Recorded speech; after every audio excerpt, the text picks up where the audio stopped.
EMS TV के सभी दर्शकों को सनत जैन का सादर नमस्कार। आज हम बात करेंगे वैश्विक मंदी की। वैश्विक मंदी का असर अब भारत में भी बड़ी तेज़ी के साथ पड़ने लगा है और इसका सबसे बड़ा एक जो अभी असर देखने को मिला है वो गुजरात के सूरत में देखने को मिला है। यहाँ पर डायमंड कटिंग और पॉलिशिंग के लिए गुजरात, उत्तर प्रदेश, बिहार, झारखंड और बंगाल के हजारों कर्मचारी काम कर रहे थे। किरण डायमंड नामक एक कंपनी है, किरण जेम्स के नाम से, जिसका डायमंड का कारोबार दुनिया के सभी देशों में फैला हुआ था। इसके यहाँ 50,000 से ज़्यादा कर्मचारी काम करते थे। इन्होंने अपने 50,000 कर्मचारियों को 17 दिन की जबरिया छुट्टी पे भेज दिया है और इनसे कहा गया है कि आप 27 अगस्त के बाद आइए, अभी कंपनी के पास कोई काम नहीं है। लेकिन इसके पीछे माना जा रहा है कि कंपनी यदि एकाएक छटनी की घोषणा करती तो कोई बड़ा हंगामा हो सकता था। इस हंगामे से बचने के लिए कंपनी ने अभी इन्हें जबरिया छुट्टी पे भेज दिया है, लेकिन कंपनी ने छटनी करने का निर्णय ले लिया है और सूरत की एक ही फैक्ट्री से 50,000 कर्मचारी एक तरह से बेरोजगार हो गए हैं। ये वैश्विक मंदी का असर अब भारत में इस तरीके से आ रहा है। इसका एक सबसे बड़ा नमूना है, ये अभी शुरुआत हुई है। अब इस फैक्ट्री में जो डायमंड कटिंग का काम चलता था, वो डायमंड कटिंग के लिए एक नई प्रतिस्पर्धा दुनिया के देशों में देखने को मिल रही है। चीन का जो डायमंड है, आर्टिफिशियल डायमंड, वो भारत से 10 गुना ज़्यादा सस्ता है और भारत का जो डायमंड है वो 10 गुना ज़्यादा महंगा पड़ता है। आर्थिक मंदी के कारण करीब किरण जेम्स को 85% जो निर्यात व्यापार होता था वो उसमें फ़र्क आ गया है। 85% निर्यात व्यापार उसका कम हो गया है।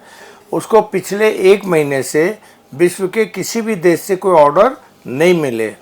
ऐसी स्थिति में उसे इतने बड़ा स्टाफ और अपने कारोबार को चलाए रखने के लिए अब मुसीबत आ गई है और उसने छटनी शुरू कर दी है।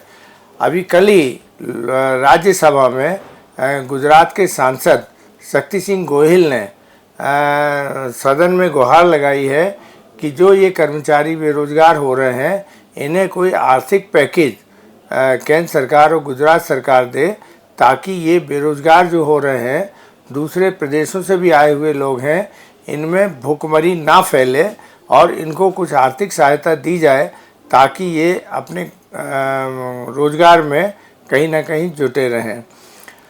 शुरुआत हो चुकी है। आज भी शेयर बाज़ार में 500 अंकों से ज़्यादा की गिरावट हुई है, मुनाफा वसूली हो रही है और पूरी दुनिया के देशों में जो आर्थिक मंदी की आशंका से शेयर बाज़ार गिरते चले जा रहे हैं और क्रय शक्ति लोगों की ख़त्म होती जा रही है, इसके दुष्परिणाम बड़ी तेज़ी के साथ फैलना शुरू हो गए हैं।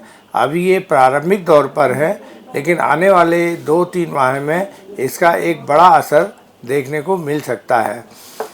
कोशिश ये हो रही है कि जो बेरोज़गार लोग हो रहे हैं, इनको रोज़गार किस तरीके से उपलब्ध कराया जाए।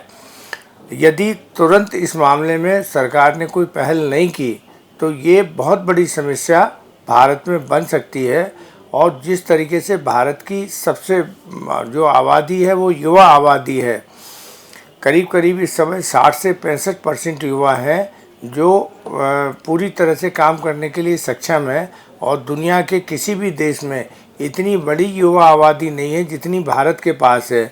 यदि भारत सरकार और राज्य सरकारें इन युवकों के लिए काम को नहीं ढूंढ पाई या इन्हें रोज़गार देने की कोई व्यवस्था नहीं कर पाई तो हालत आगे चलकर बहुत ख़राब हो सकते हैं। आर्थिक मंदी का असर कितना भयावह होगा, इसका शुरुआती अंदाज इसी बात से लगाया जा सकता है कि एक ही कंपनी ने अपने 50,000 कर्मचारियों की छटनी एक पल में कर दी।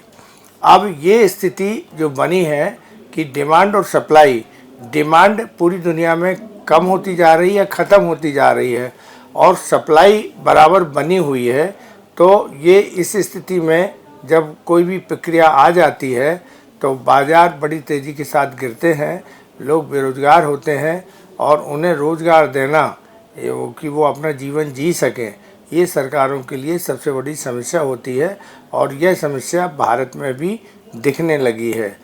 तो मेरा सिर्फ लोगों से यही कहना है, इस वीडियो को बनाने का केवल एक ही बात थी कि जो आर्थिक मंदी का असर दुनिया के देशों में आ रहा है तो उसमें अपने खर्चों को सीमित करते हुए और कुछ ऐसी बचत करें कि जो मुसीबत के समय आपके काम आए, ताकि आप अपना खाना पीना और जो बहुत ज़रूरी खर्चे हैं उनको पूरा करने में तकलीफ़ ना हो। तो इस बात का भी ध्यान रखें। और जो अभी तक हर चीज़ में भौतिक आवश्यकताएं बड़ी तेज़ी के साथ बढ़ाई गई थी, बहुत सारा कर दिया गया था और लोग उसको देखते हुए अपने खर्चे बढ़ा रहे थे, अब उन खर्चों को नियंत्रित करने की ज़रूरत आ गई है।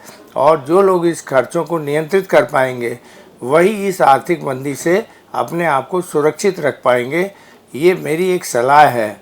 इस सलाह को मानना या नहीं मानना ये आपके ऊपर निर्भर है, लेकिन जब भी ये कोई नई बात नहीं है, इस तरीके की मंदी या जो बदलाव है वो समय समय पर आते रहते हैं।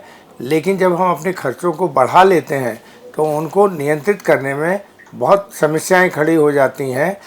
उन समस्याओं से केवल निपटे इसलिए जा सकता है कि आप अपने खर्चों को नियंत्रित कर लें और जो ज़रूरी खर्चे हैं वही करें।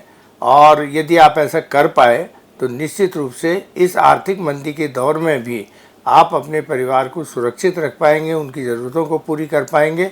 और खाने पीने शिक्षा के जो खर्च हैं वो आप ज़रूर करें, लेकिन अनावश्यक खर्चों से बचें, यही आप लोगों से निवेदन है। नमस्कार।